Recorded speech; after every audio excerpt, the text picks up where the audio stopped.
And there it goes. And the downside of all that is we lose all the announcements that we were posted here. So I'm going to get in this habit of just putting in a screenshot so we don't have to worry about that as much. So welcome back, folks. Well, and yes, we did have time to start officially. It's 7 o'clock.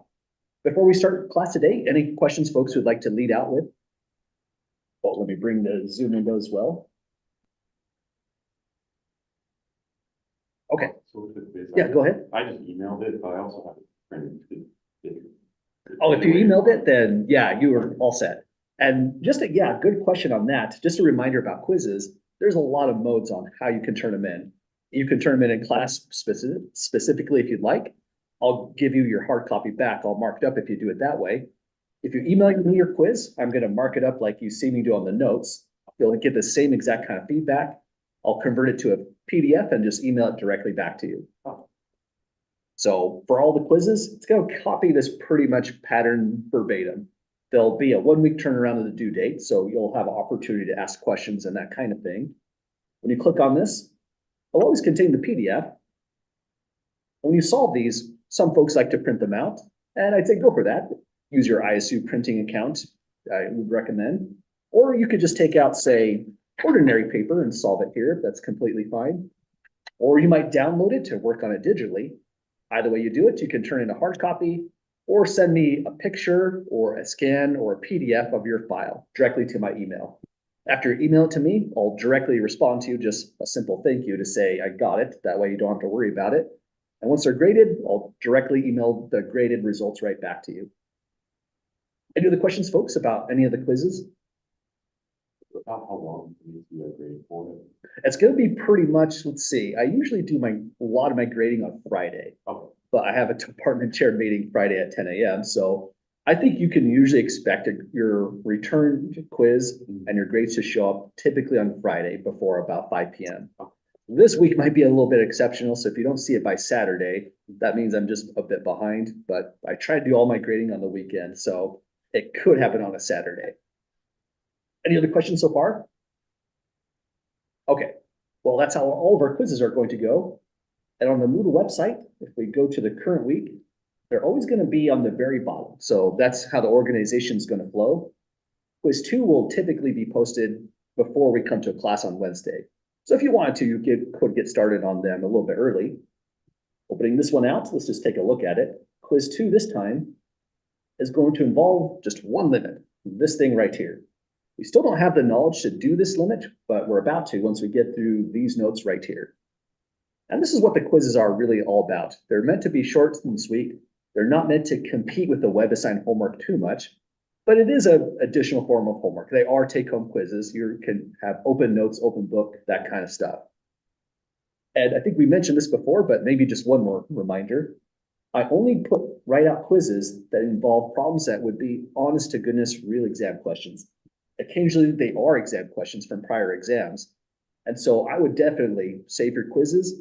If you didn't get 10 points, definitely determine what was missing and that kind of stuff. If my feedback is not clear enough, then definitely ask about it. Say you could just email me a question right back, jump into office hours, that kind of thing. But try to always resolve everything on the quiz. Make sure you really have the understanding of what the problem was about. Other things as a reminder is quizzes are also a participation credit as well. So you get 5 points just for handing it in on time. The other 5 points is just going to be correction on the problem itself. So you'll never lose more than 5 points on any given quiz. And really, it is a true participation credit. Traditionally, in this class and in many of my classes, your quiz grade is usually the higher element when you're participating regularly. Okay, that's a lot of announcements. Other questions so far? Okay, thanks for those questions about quizzes. It gets a little foggy until we've gone through the first one. Then it's just going to be a complete repeat of everything after that with quizzes. Well, with where we're at so far in the course, we're in section 2.4, working through example 4, and that's going to get us to the methods that'll help us solve the quiz that's posted below. That's the end of those announcements. I guess we can eliminate that screenshot. Down below is continuity, but I think we're going to save that one for next week. I'm going to try to post these early just in case we get to that one, or if you want to print it out early or download it early. And that's the quiz down at the bottom. All these files here are just informational, optional reading. If you feel like you're a little bit foggy on, say, polynomial functions or rational functions, you can peruse through here and get a feel for it. But anything that's indented like this is definitely just review material. And those sections don't even make sense. This was from a college algebra course, so it was from a different book as well. So we're back to 2.4, and here's where we left off on, essentially. Let's actually leave off or start off right here on the definition. It's a good place to start. We're taking the limit as the independent variable, x itself, approaches a finite number, a. We'll say the limit is equal to L if we can make the function f of x as close to L as we'd like by taking x sufficiently close to a. So you could say this in a different way. If the limit of f of x as x approaches a is L, it just means the values of f of x are going to get closer and closer to L as x gets closer and closer to a, but not equal to a. That's a really weird feature about limits and always a good reminder. The actual value a itself is irrelevant. Let's actually, just to match up some of the highlighting here, circle that in blue. So we're referring to that portion right there. And we're seeing some interesting things about that. When we took the limit as x tends to 1, on this one we got a 2 here, and a 2 here. This is from the section 2.3 notes. But at the actual a value, which is 1 on every one of them, they are different from every single one. Undefined takes an output of 1, and continuous taking an output of 2. The limit didn't get affected in either way on all those, and it's not a coincidence. This is an honest-to-goodness theorem. It says if your function is equal to some other function, say g of x, except for when x is a, that's okay, we don't care about a on the limit, then the limits will output the same exact results. So this problem right here is essentially what we were looking at up here. Let's write it out using the limit notation. We're taking the limit of the function f of x, that one up there. We want to send x to 1, and we know it's a rational function. Let's pause right here. Because this is a rational function, a polynomial divided by a polynomial, we expect this, a direct substitution property. In fact, we've done that right here. We set a limit as x approaches 2 on a different rational function. That's a fast limit, right? You just plug in 2, crank it out. The limit was 0. There was nothing further to do on this one. But that was because the value of 2 right here, it's the a value, it was in the domain of that rational function. So if you have a value in the domain, you have continuity, and continuity implies this, directly substitute in your values. However, down here, we have a big problem. We're setting x to 1. And when x goes to 1, that's the one value that is not in the domain of this rational function.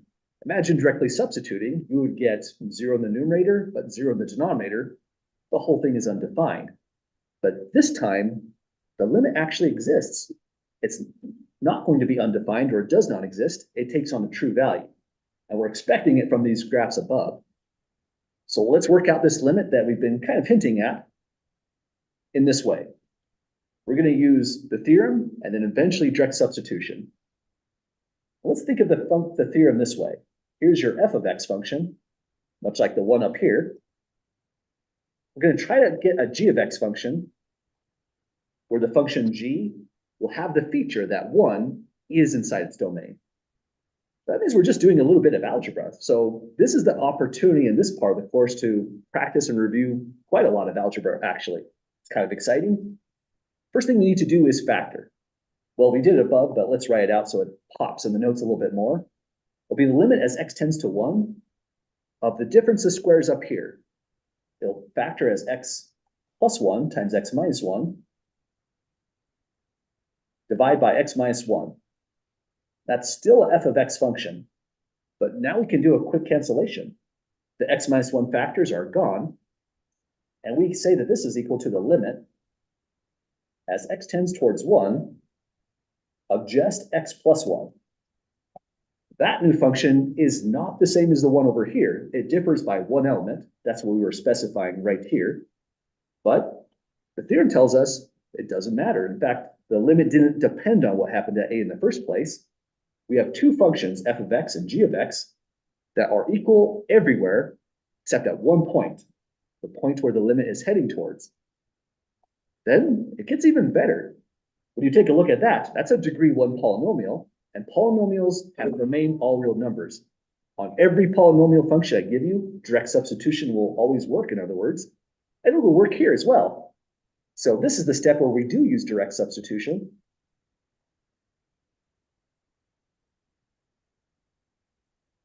Use direct substitution here. Even if it wasn't a polynomial, our hopes is we still have a rational function, but the one right here, the limiting process, is in the domain of whatever function we end up. This time it's a polynomial, and so we'll turn into this in the limit.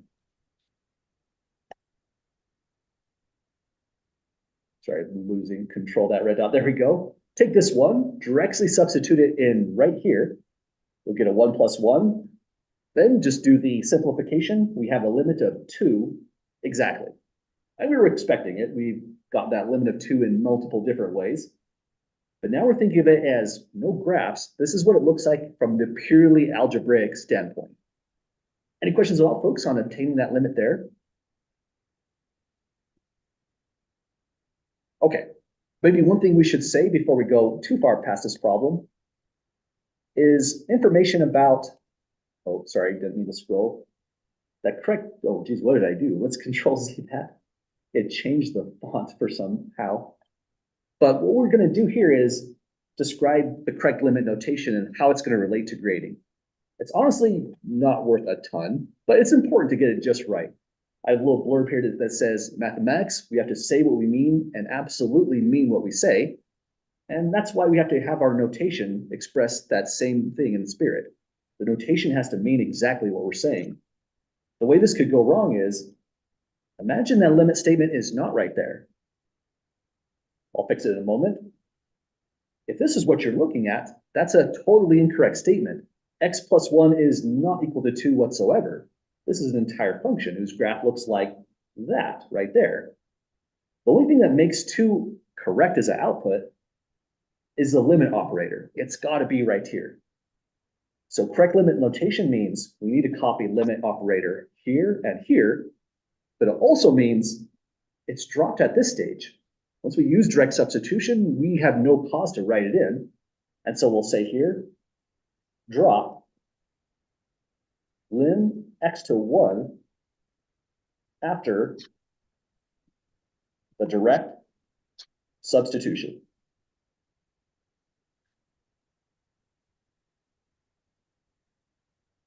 So lots of information and a lot of ideas to get through, but this is what we're meaning by correct limit notation.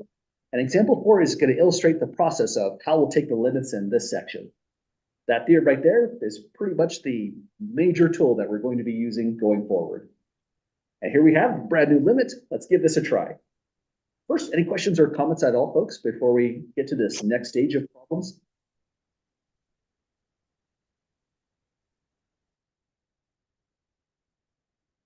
Okay, well, first thing to look at of this one is you do want to look before you leap on these kind of problems, because we do have a rational function.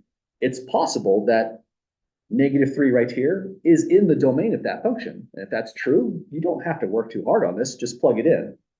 But let's check what happens. If you do plug -3 in here, right here, you would get -3 squared.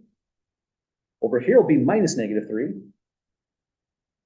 And then finally minus 12. So this will turn into a 9 plus 3 minus 12, resulting in a 0. But for this particular function, a 0 in the denominator after direct substitution doesn't tell us anything about the limit. All I know is, well, I couldn't evaluate this limit with that method. Direct substitution has failed. So instead, we're just going to do some algebra on this thing. And the algebraic method for this scenario, when you have a rational function evaluating to 0 in the denominator, is probably the most important algebraic technique of all time, in my opinion. We factor. So that's going to be our official step on this problem. We want to fully factor as much as we can. So for the numerator, let's take out the greatest common factor of x. I start by writing limit as x approaches -3.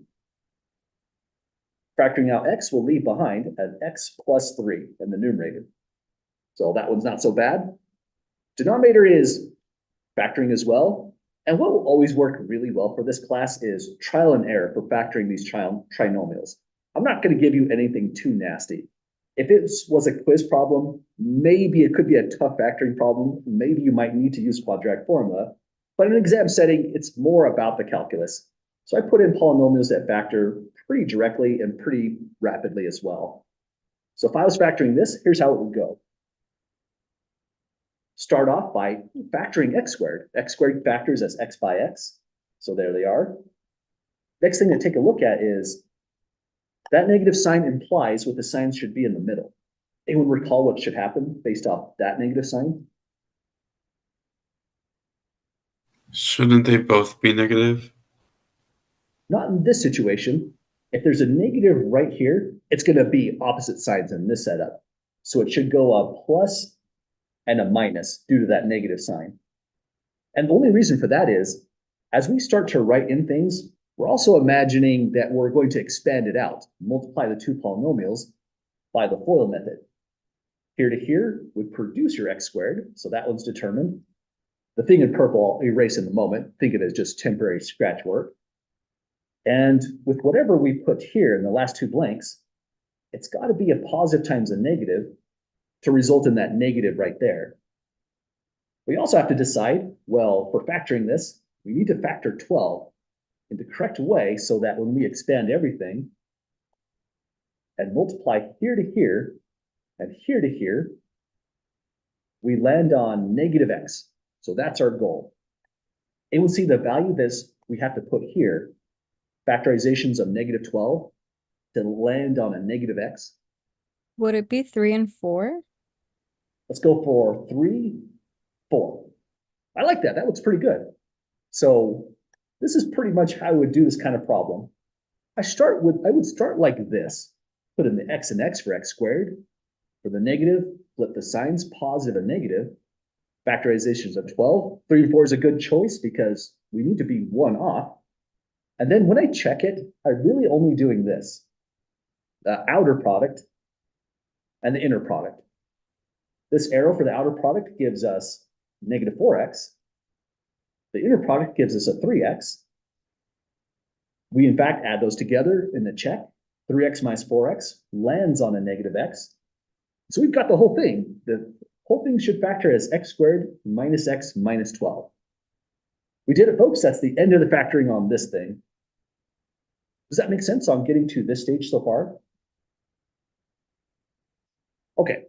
Again, if you're a little bit rusty on some of these algebraic techniques, it's not too unusual. And kind of what we're doing in example 3 is practicing all the algebraic techniques that will come up. So these are the things that could come up in WebAssign, quizzes, and exams. In fact, when I go to write an exam, I will make sure that there's no additional technique we didn't actually cover. So think of example 3 as your one-stop shop for these notes. But we're still not done. After we're doing all that, here's why we factored. We want to eliminate the factor x plus 3. And that's probably a good idea, because if we're heading off to -3 in the limit, that's the thing that was causing all of the problems. The 0 in the denominator was due to the factor x plus 3. So we've eliminated it, but that means we've changed the function. That function we've changed will only differ by one value at -3. Because it's differing at only one value, this theorem right here says we get to maintain equality. So that equality is this one below. Now it's the limit as x tends towards -3 of just the function x divided by x minus 4. So let's pause here. If we do the same color coding on our theorem, we have f of x really is equal to g of x in this problem, where that's your f of x, and that's your g of x. They're truly equal, except for this value, when x is equal to -3. That's the only value where they actually differ. And so that means we are able to do this in the limit. We set them directly equal to each other. That equality is this one. We've landed on a different rational function, but the only problematic point of this rational function is positive 4. We're setting x to -3, which is in the domain, and so this is our direct substitution step. This will be equal to -3 in the numerator, -3 minus 4 in the denominator, so that's -3 over -7 for 3/7. That means the whole problem is over. That's the limit of that rational function. As x tends towards an honest discontinuity this time, the limit still existed, and lands at 3/7. Well, any questions, folks, on that first big limit here? Okay, so that's our limiting process. And when you're doing these kinds of problems, you know, on WebAssign, you do have multiple attempts, but if it was, say, a quiz problem, it feels a little bit higher stakes. There are things you can do for a check on this. You do have to write out the limiting process using algebraic methods. Correct limit notation means we need to write out limit here and here to make the statements correct, and then drop the limiting statement after direct substitution. But here's what my check would look like if this was, say, a quiz 2 problem. Let's go to a really fast graphing calculator. This is the Desmos graphing calculator we mentioned at the top of Moodle. That's really weird, sorry, struggling with my windows today. Next thing you'd want to do is put in the function. So we've got y equals, or you could go f of x equals. I'll just do this kind of notation. X squared plus 3x divided by x squared minus x minus 12.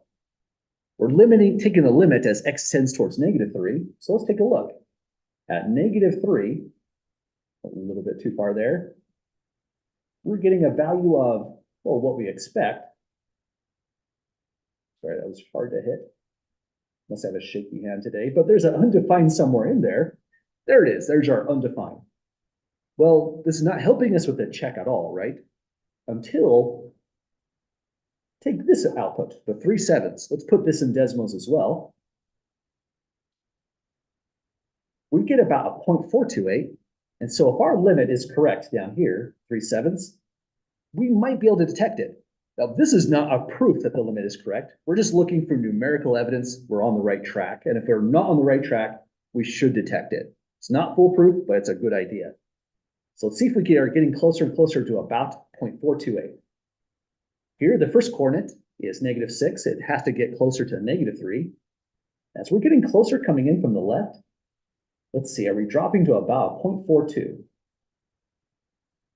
You know what? It actually looks like it. About 0.4. Oh, I went too far.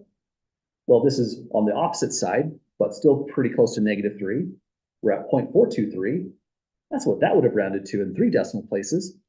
So I'd say at this stage, not that we proved the limit is exactly correct, but I feel very confident that we did everything correct based off that graph. Well, any questions, folks, on either the problem or that graphical type of pseudo check, not a full check? Okay, well, our goal here is practice a bunch more of these, so let's go to the next one. My goal is to solve every one of these that's posted here. And these are also targeted to the WebAssign. I try to do a little bit better with section 2.4, where the WebAssign problems will be better to directly see them on the actual lecture notes. I didn't feel like the first 2 assignments were targeted as well as I'd like. So you'll see something like this one when you're working through WebAssign. You can come back to example 3 to get some motivation or ideas of what to try based on your problems. They're not necessarily in the same order. So to start off this one, first notice we have the same exact conundrum. It is, well, some kind of function. We can't direct substitute on this because if you put 0 in, you're dividing by 0 right there. So we're blocked from doing anything on step 1. We have to try something. Now, I feel like this method, well, the first one, algebraic method, was factoring, but the method in part B, in my opinion, is kind of tricky. Anyone happen to know what it would be?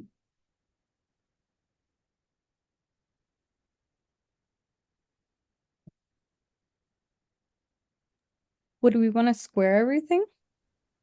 We couldn't necessarily square it, but you're kind of on the right track. We do need to multiply 1 plus h by a 1 plus h, which effectively does square it and removes that square root. But that means we're multiplying by something out here. This will be a fraction that goes like this.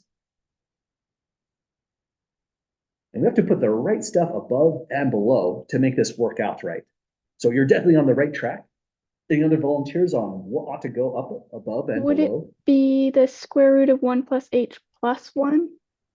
Good call. That's the absolute trick on this one. For this one, what we require is conjugates. So first method was factoring, and this is a scenario where the conjugate of the expression in the numerator was suddenly really, really helpful. Let's show what that conjugate would look like.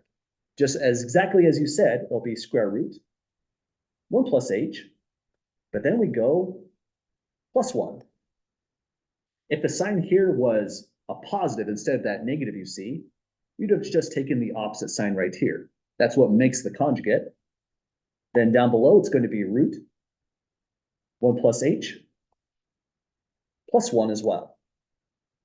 So we have to multiply by the same quantity above and below into that numerator and that denominator. And my claim is this is what's going to make everything suddenly work out in the limit.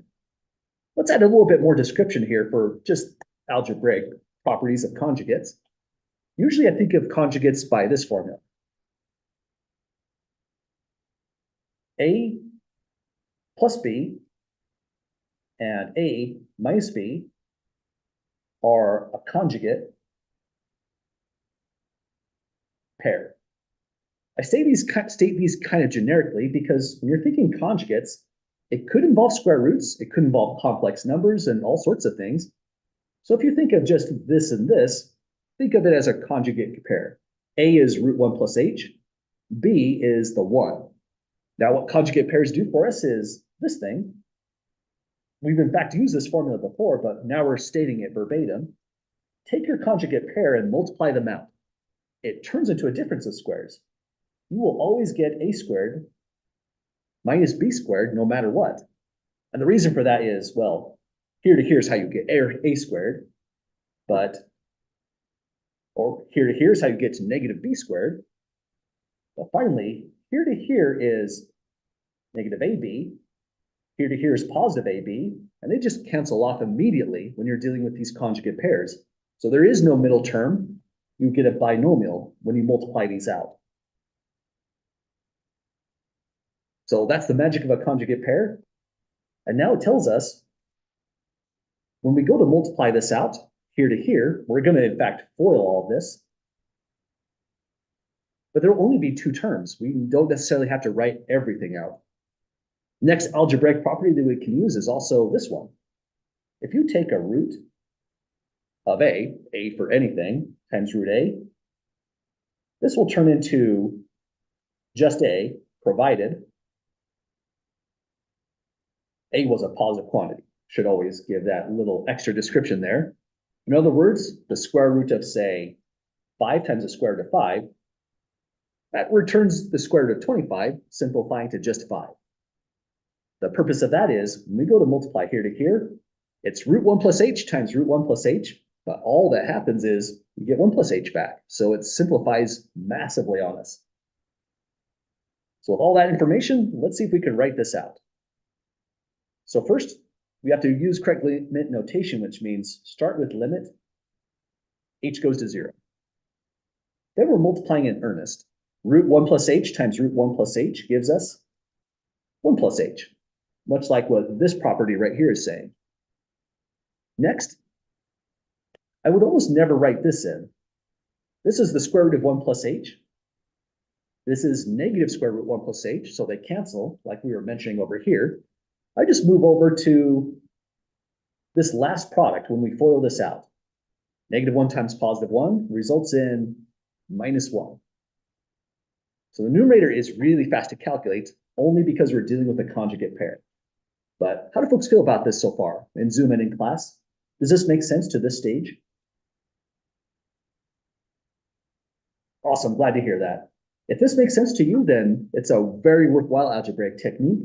because there is a lot of writing to just multiply this out, showing every single term. It's worthwhile to just know you're dealing with a conjugate pair, and that is the foregone conclusion. All those cancellations happen every time. Now the denominator is a little bit weird. We still have to take h times that group, and my recommendation for limits is to never distribute out your denominator. You always want a factored form. I would say it's an important enough statement to actually write in right here. It's best to leave denominators factored. That one deserves an exclamation mark because if we did distribute h inside of it, we can still do the limit and get it right, but we're hiding how this is going to simplify. We're just making the work harder. We, in fact, would want to undo that to start getting to the end result. So I would just write out h multiplied by the root 1 plus h plus 1, and that's our, well, first official step. We multiply by the conjugate, and here's how it resolved. Well, there's more simplifications to this after this stage. I'll use this as a cancellation pencil. +1, -1 cancel. That means h and this h will cancel. Let me show that in another step so it doesn't get too busy. This is now limit.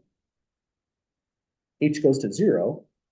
Yeah, that's kind of squoze in there more than I like. Occasionally we'll use this notational device.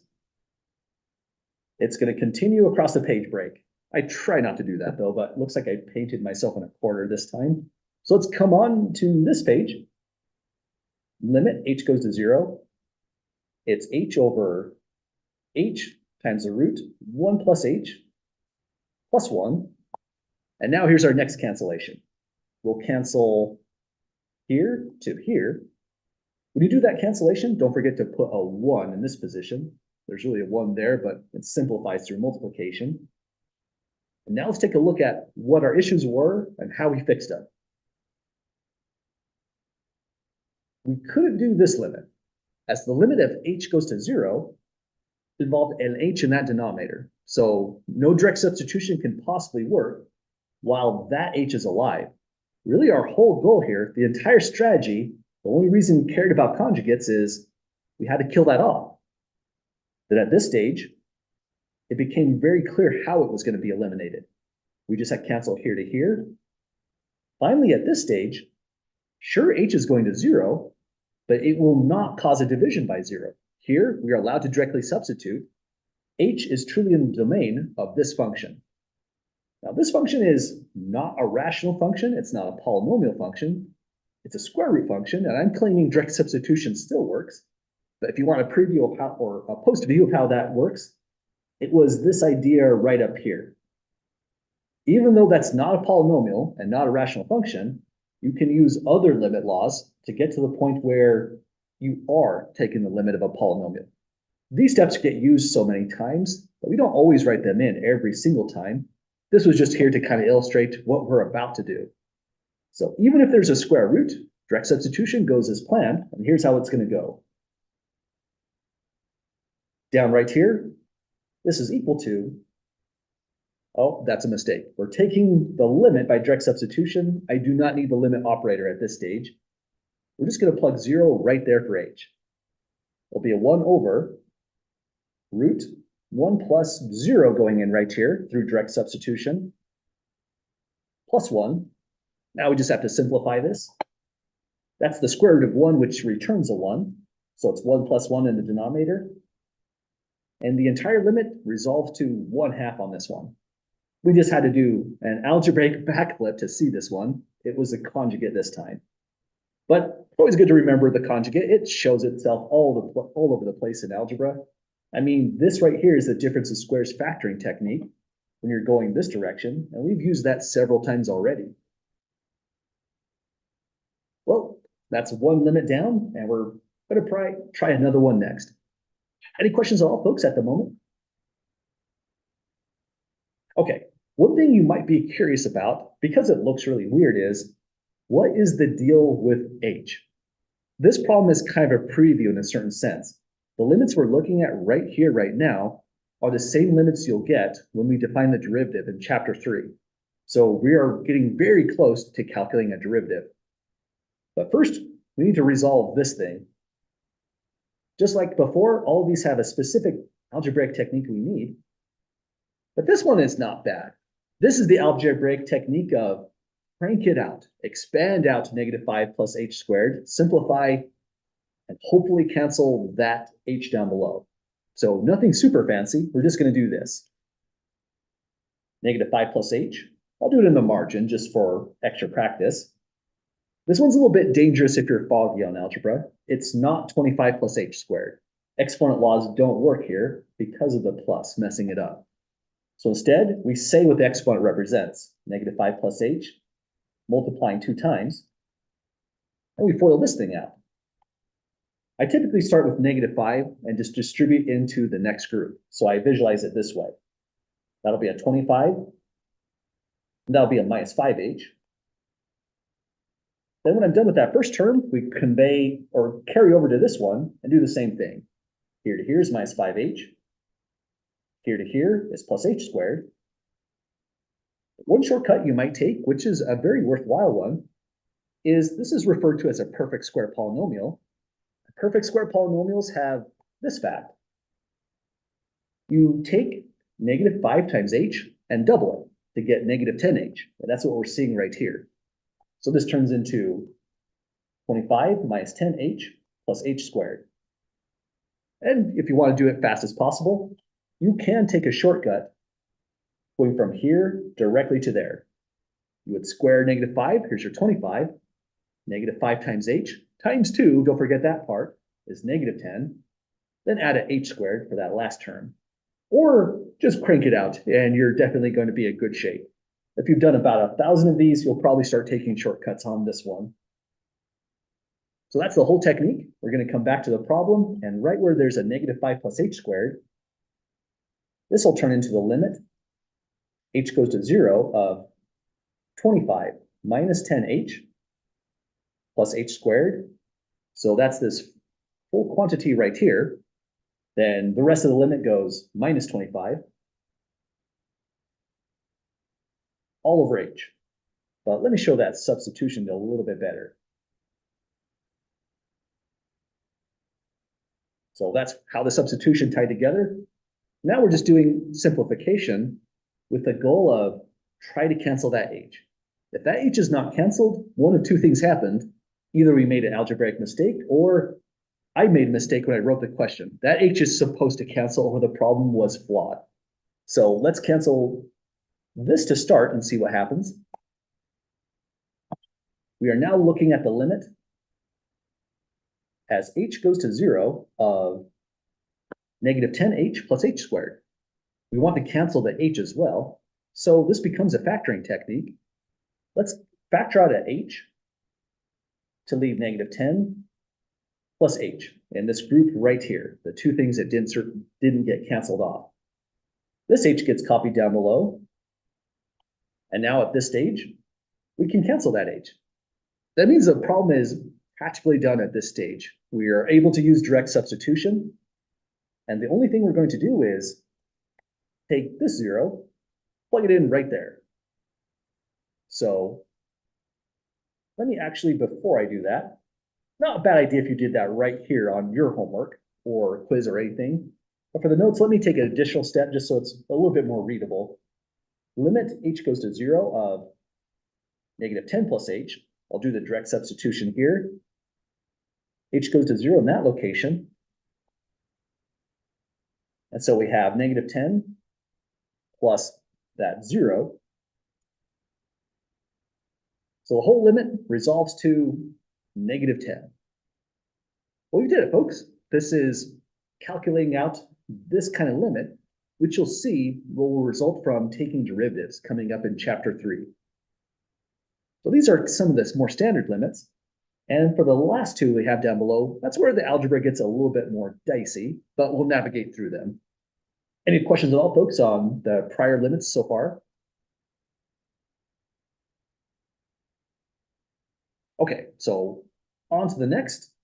This one is looking a little bit rough. It's got a t variable, but you could have think of that as an X, nothing too special there. We cannot plug the 0 in at all. You would have undefined here, undefined there, yet the limit still could exist. So we need a technique for this one. And it's not the world's funnest technique, but when it comes to mathematics and algebra, it's something we have to always be ready to do, even if we'd rather not to sometimes. Anyone happen to know what the algebraic method should be for this one?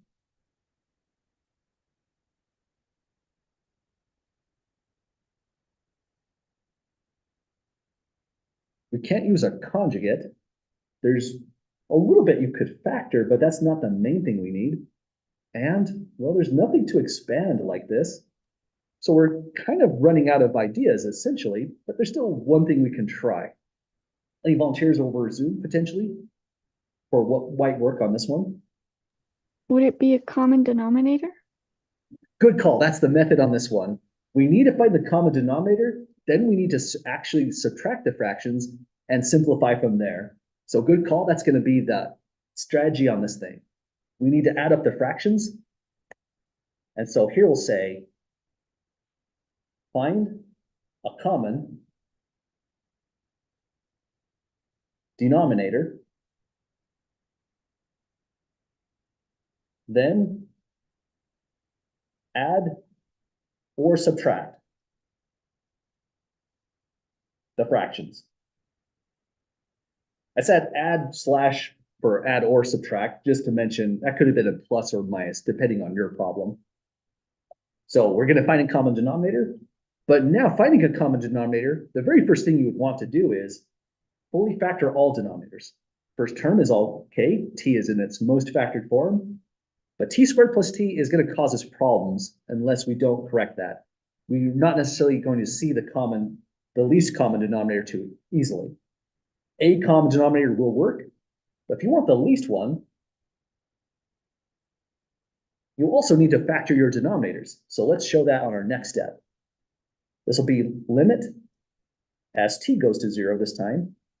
When you go to write down these fractions, give it a lot of extra space this time, because we're also going to put in the least common denominator right away at this step. Here's the factoring portion. T squared plus t factors nicely. You can take out a greatest common factor of t, leaving behind a t plus 1. So that's how it would land. And the only reason we did that is we wanted the least common denominator. Now, to find the least common denominator, it's really not so bad. People don't necessarily even state it on paper. It's really a game of what's missing. So if you're focusing on this fraction, let me do that better. If you're focusing on the denominator of this fraction, it has everything. It's got the t, it's got something additional, t plus 1, no changes required. So we go over to this fraction, and the question for this one is, what's missing here? Anyone see what would be missing? Exactly, so we just throw it in. Below and above, so that we don't change equality. We have to maintain that equality always. And at this stage, we're ready to go. We've got the least common denominator. We will subtract across numerators now.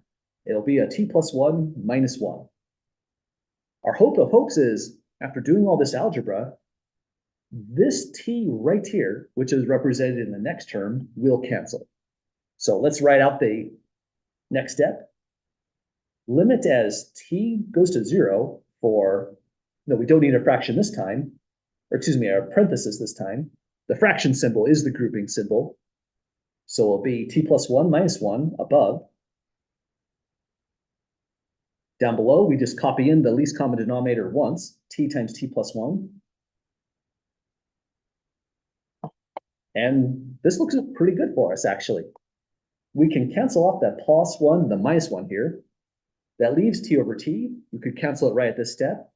I usually take one more step just to make the notes readable. You don't have to take this additional step if you prefer not to. But let's go lim. T gets closer and closer to 0 of t over t by t plus 1. Now here's the cancellation step. That's gone. T over t is gone, means we're on the right track, and now we're ready for a direct substitution. t is going to be set to 0, and here is limit as t goes to 0 of a brand new function 1 over t plus 1. This function over here agrees with the original one, except when t is 0. In the limiting process, that's irrelevant. And over here, 0 is in the domain of this function. So we'll directly substitute 0 into t there. We won't be divided by 0. We'll get 1 over 0 plus 1.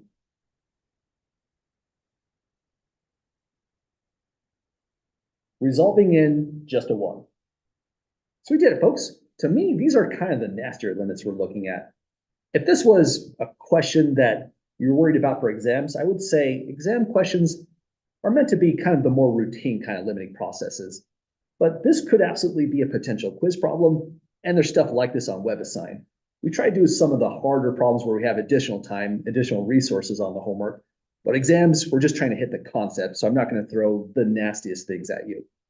Definitely would put this one on the exam, for example. But it's a good one to practice, so we'll make this one the last question of the day.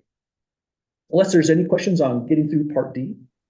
Yeah, sorry, real quick. So in your first step, where in the blue you've got t plus 1 on in the numerator of the top of the left side. How did you get that there again? This is pretty much how it looked. We went like this to start. We went from t squared plus t and got the t and t plus 1. And when we said we want a common denominator, we decided the only thing that was missing was that t plus 1. Include it here, and both the denominators are going to look identical. So to make our denominators identical, we have to throw it in there to start. Does that make sense on that portion? Yeah, that makes sense. Gotcha. Then the moment we put it there, we have a separate problem. We've actually broken equality. You have to resolve that by also putting it in the numerator, t plus 1. Now equality is still alive, and if we wanted to, we could cancel it out and go back to the prior step, 1 over t. But we left it in that position since now when it reads out like this, we can pull in the common denominator right at that stage. So it definitely looks kind of funny. That's why we're going to try it again on the next one. But does that make sense so far? Yeah, that does. Thank you.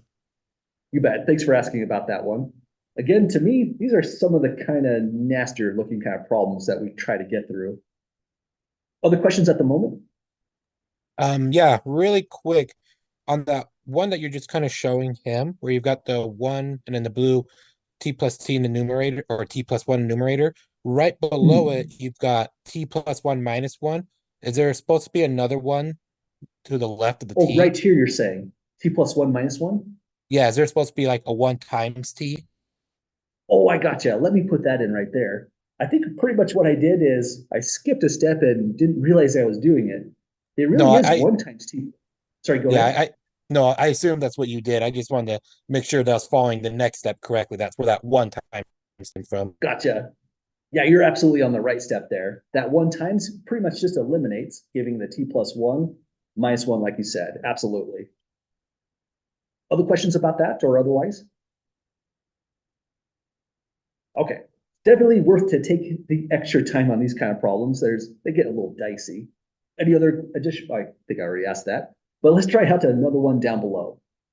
Now this one looks similar, but to me, this one feels different, in fact. And let me explain why. I guess don't need that additional space. Well, maybe let's put some additional space there. This one is not our nice fraction in a certain sense. That one was nicer, and so was that one. Those are ordinary fractions. But this kind of fraction has a name. Anyone recall the name of this as a fraction?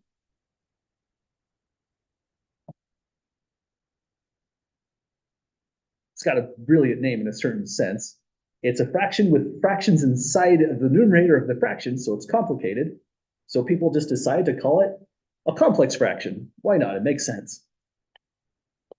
So this thing is a complex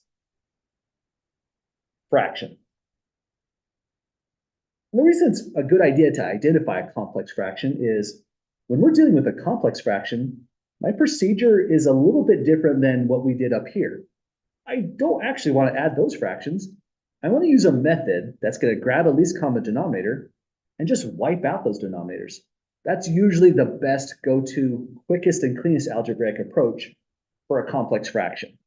So in this setting, here's how we'd probably start. Let's identify the denominators, x minus 1, x plus 1. When I say the denominators, I mean the denominator for this fraction, the denominator for this fraction. The denominator here, there is another denominator, but we don't worry about those if it's going to be a 1. So anything that's just an honest denominator, we pull out and say, least common denominator is going to be x minus 1, x plus 1. With that being understood as least common denominator versus these two denominators, not in the overall fraction. So we're going to use that right there, and this is the method. Let me rewrite out the problem. Limit as x goes to 0, 1 over x minus 1 plus 1 over x plus 1, all of which is over x, is now going to be multiplied by a fancy way to write the number 1 once again. The number 1 has lots of different names, and this time we're going to use that thing. X minus 1 times x plus 1. We're calling it the number 1 because we're balancing equality here. So whatever we put in the numerator, we also put down below. And there it is. My claim is this, when we multiply it through, is going to take the complex fraction and just completely wipe it out. It's almost kind of satisfying how it works.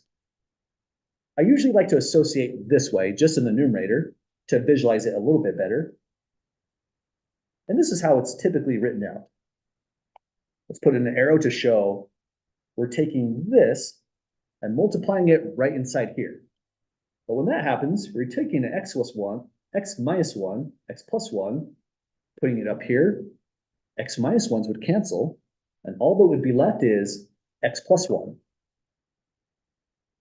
Let's pause right there, though. We are putting all of this right up in here, canceling the x minus 1, leaving just the x plus 1 copied in. Does that make sense to folks visualizing it that way?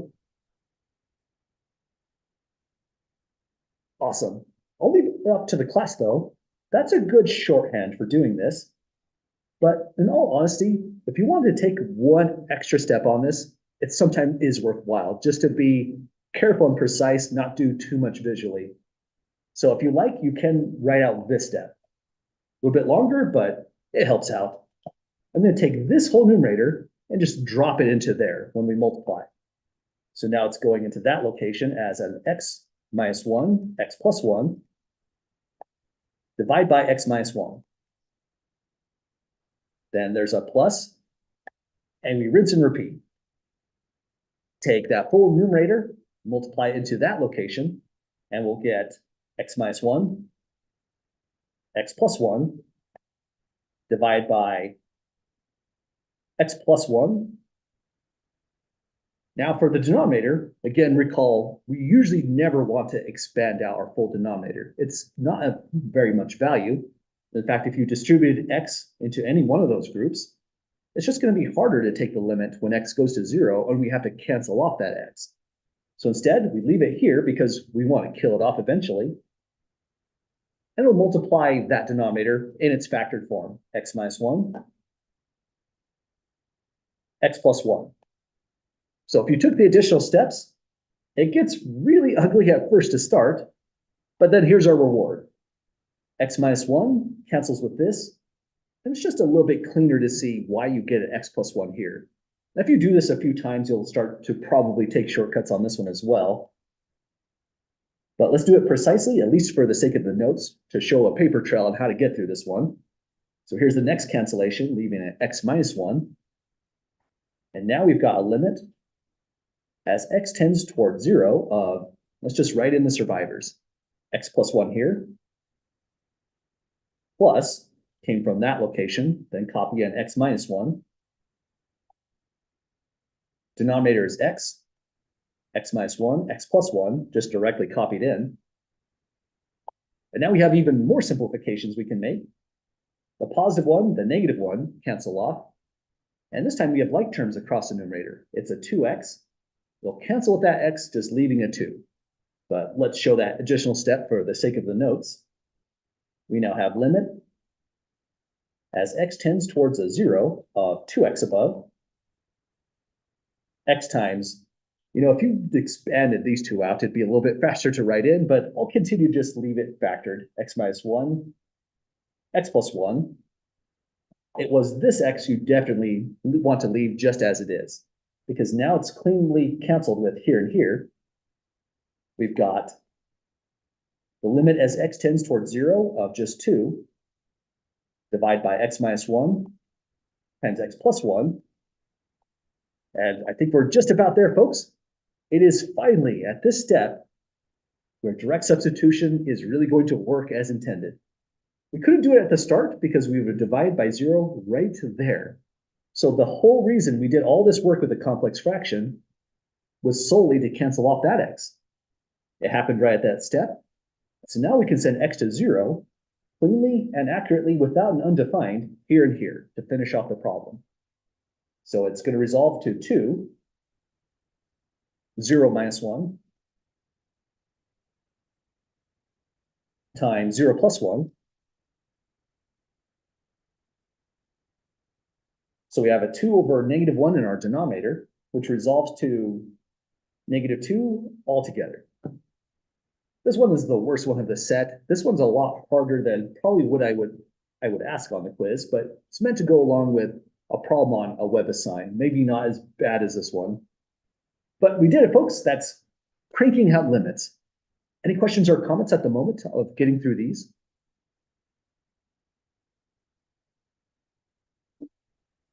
Okay, well, with where we're at in the course, let's see, we've got a good 21 minutes to go. I think it's enough time for us to take a preview of what's going to be going on in continuity. So this is the full extent of all of the notes from section 2.4. Before you move on, I have a question. Mhm. How did you get the -1 in the denominator? Oh, this one right here, gotcha. So looks like I took additional steps that I skipped on that one as well. Sorry for that on the notes. But the steps I skipped were carry that 2 in. And on this group right here, it's a 0 minus 1. So it resolves to just a -1 altogether. This one is going to resolve to 0 plus 1, becoming just a +1. And that was the missing step. Sorry for skimming over that part. -1 by 1 is what gives us -1 down below. So the whole thing turns into that -2. Oh, that makes sense. Thank you. Yep, you betcha. Thanks for asking about that. Other questions at the moment with this one, folks? Okay, well, let's take a look next. We have done a ton of work on limits. In fact, the whole course so far has been limits after limits after limits. We're about to segue into the uses for limits. There's 3 topics in calculus that we're really curious about. They're going to be continuity that we've looked at and saw how it works, differentiability, and integrability. All of those are limits in some way, shape, or form in how they're defined. And so now we're going to see how continuity is defined. It's really not too bad because we said continuity is really a property about direct substitution. So here's what it looks like. If a function is continuous at a number a, then we know what that looks like on paper. It means you're drawing a curve that looks about like this. Let's say it starts right at this position, A, will terminate somewhere over here at B. So I have a finite domain on a closed set from A to B. And this is what a continuous function would look like. So y equals f of x is continuous. Oftentimes we'll write CONT to mention continuity. It's a pretty decent shorthand. That's a big word. So that's what continuity looks like. But as a limit, what it's saying is pick any value in the domain from A to B. Let's say we pick this value here for C. If we take the limit as x tends towards C, for the function f of x, here's pretty much what will happen. We go up to a point here. We need to output a value right here. We can call it, well, we usually call it L to say limit, But you know what's special about that point is we went up from an input, hit the curve, and we went directly left. That's nothing but f at c. So that's what direct substitution looks like. We get f of c right here. And this is because there's nothing fancy happening on this curve. There's no hole, there's no jump, there's no vertical asymptote, nothing like that. As you get closer and closer to C, the outputs get closer and closer to f of C.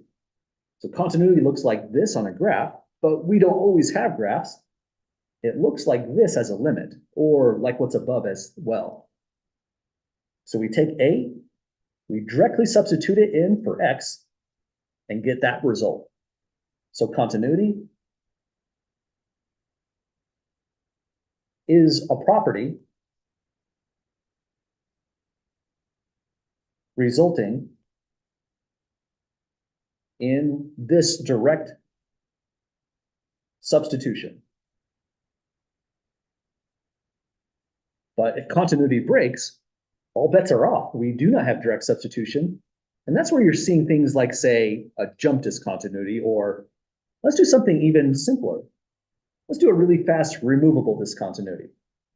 That's really kind of cramming it in. Let's do a removable discontinuity below to target this part of the definition. But before we do that, any questions, folks, about the definition at the moment or the illustration below? Okay, so now let's see what happens when we are discontinuous at A. So this portion right here. There's a lot of kinds of discontinuities that we've looked at, and we'll review them again here on these notes. But let's go for the simplest one, removable. So let's let this thing start at an A, end at a B. It's going to start off as a nice function. It'll be above the x-axis. It's just a random example starting there. Let's leave it above the x-axis over here as well. And as we draw out that curve, no problem so far until we get right here. Right here, let's redefine the function for no apparent reason. We want to be right down here on the x-axis. It's going to output a 0. Then it'll just carry on its way in this way. So my discontinuity is going to be at this value C, whatever that value results in. And where the open circle is, where the actual discontinuity lies, let's say that's going to be 2, just to make it a little bit more concrete. So the hole resulting in the so-called removable discontinuity has height 2. So that's a removable discontinuity right there. Now let's see what happens when we go to take this limit. We'll have the limit as x approaches the value in question, C, for the function y equals f of x. Forgot to write that in there. Let's put it in there just to be specific. When we go to take this limit, well, any volunteers for what it should output right here based on this graph?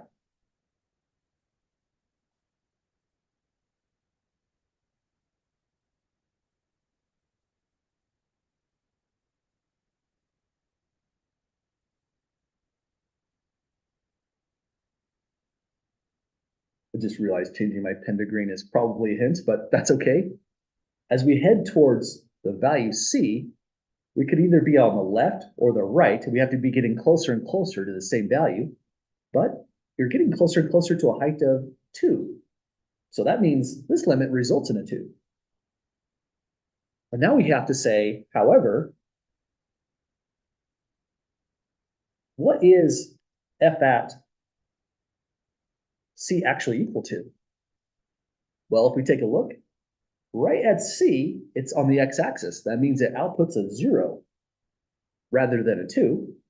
But continuity requires this right here. It's all about that one equality right here. If it becomes an inequality, we have a discontinuity. Let's take a look. The limit as x tends to C of f of x is 2.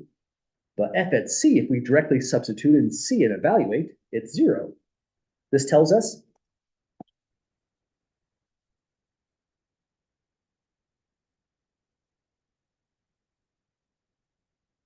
that lim as x tends towards c of f of x is not equal to f of c. And that's what gives us the discontinuity at our particular value c right here. So a little bit more space. And so f is discontinuous at x equals c. So that's our illustrations of what continuity looks like when it fails as a removable discontinuity. This is the major thing that happens. If you're discontinuous, you had that property there. Direct substitution didn't work out because if you plug c right here, you get 0, and yet f of c is 2, which is not 0. In fact, let me cram in just a little bit more to be a bit more specific. It's not equal to 2, which was f of c. So as a graph, we have pretty good intuition of what continuity looks like. That's how the course was starting out when we were looking at limits. But we don't always have graphs. We need to specify or work with continuity. We're working with that definition right above. It's not too bad. It just says, if you know about continuity on your function, even if you don't know a graph, just take A, plug it in right here, and you are done. Well, any questions at all, folks, with our definition so far? Okay, let's see if we can practice out a quick one right down here. Let's just call this a generic example, meant to kind of go along with the notes, so it's one that's created from scratch. It'll be evaluate the limit for its instructions, and let's take the limit as x approaches 0 for this function. I need a parenthesis because I don't have a fraction which would qualify as a grouping symbol. Let's make it be 17x cubed minus 39x squared plus 43x minus 8. So we want to take the limit of this thing. Well, in order to do that, we have to think about what kind of a function is that? Any volunteers to describe this function inside the parentheses?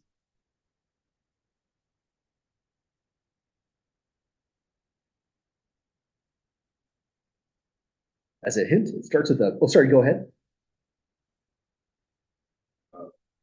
Polynomial or You're right, absolutely. This one is a polynomial function. Good call. So our powers are ordinary integers, which are positive. We don't have any denominator, so you're absolutely right. This thing is a polynomial function.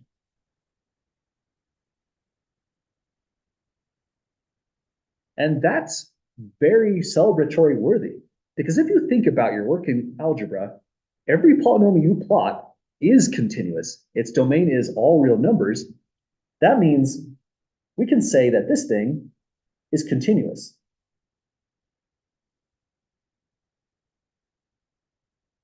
But the moment you know you have continuity, because you're dealing with a class of functions that is always continuous, this is what you get next. We will directly substitute in the value in question inside the polynomial and just output the result. These are some of the best all-time limits, especially after coming out of the last section where we really had to do a lot of algebra to make it work out. These ones start continuous because it's a polynomial, and the whole result is going to be equal to, plug a 0 here, here, and here, you get a -8. Everything else is just completely wiped out. Probably the fastest limit will do all class. So this is the big punchline of what continuity is doing for us. And our goal is to look at other forms of continuity and things of that nature. Any questions at the moment so far? Okay, let's take a look at where we're at. We're at this weird part of the class where we don't necessarily want to go to the last minute of the lecture if we're going to break a problem in half. So I wouldn't want to start describing this and come back and do the rest of the description on Monday. I don't think people learn that way very well. I certainly don't. So let's end class right here, even if we end a few minutes early. That's probably the kind of habit we'll get in through semester. If we end class early, then you could also say we're starting questions if you'd like to stick around early as well, if you haven't. But let's look at this last remark, just some tying off comments about continuity that we may not have described so far. So when it says looking at the notation above, we're referring to this.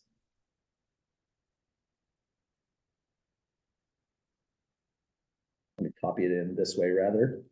Oh geez, this is harder than it looks. Screenshot will do the job. There we go. So in looking at the notation above, we're looking at that notation. When you say f is continuous at a number a, we're really saying a bunch of stuff all at once. Well, these are the consequences of continuity. The first thing is the function has to be defined at a. That's because you calculate or place an f at a right here to show continuity. That equality has to work. F of a must be defined. If it's undefined, we're discontinuous at a, and it's probably of a type removable discontinuity. The next thing it's implying is that limit has to exist. That's saying a lot as well. When we say this limit exists, that means we're not looking for outputs of positive infinity or negative infinity. This has to resolve in some finite number. That means it's continuous from the left and from the, that means the limit exists from the left, the limit exists from the right, and they both agree. So single-sided limits exist. This whole thing is just some finite number. And finally, this is what gives us direct continuity, really. The limit doesn't just have to exist. The function doesn't have to just be defined. They must equal in the limit as x approaches a. So this equality right here is probably the bigger takeaway of continuity. The limit must be exactly equal to f of a. So if we get a limit of 5, but at a the function of outputs a 4, that's a discontinuity immediately at that value a, where x is tending towards, which is what we were illustrating up above right here, essentially. So those are good facts about continuity. Always keep in mind. Continuity is kind of tricky, but once we get a feel for it, you'll notice it's your friend. It makes everything really fast in calculating limits. Well, any other questions, folks, about where we're at so far? Okay, I'd say this is a pretty good stopping point for us then. When we come back from the break, or the weekend rather, we'll be right down here looking at single-sided continuity. Continuity only from the left or only from the right. Well, have a great weekend, folks. If you have any other questions, I'll be here for a bit. Otherwise, drive safe and we'll see you all next week.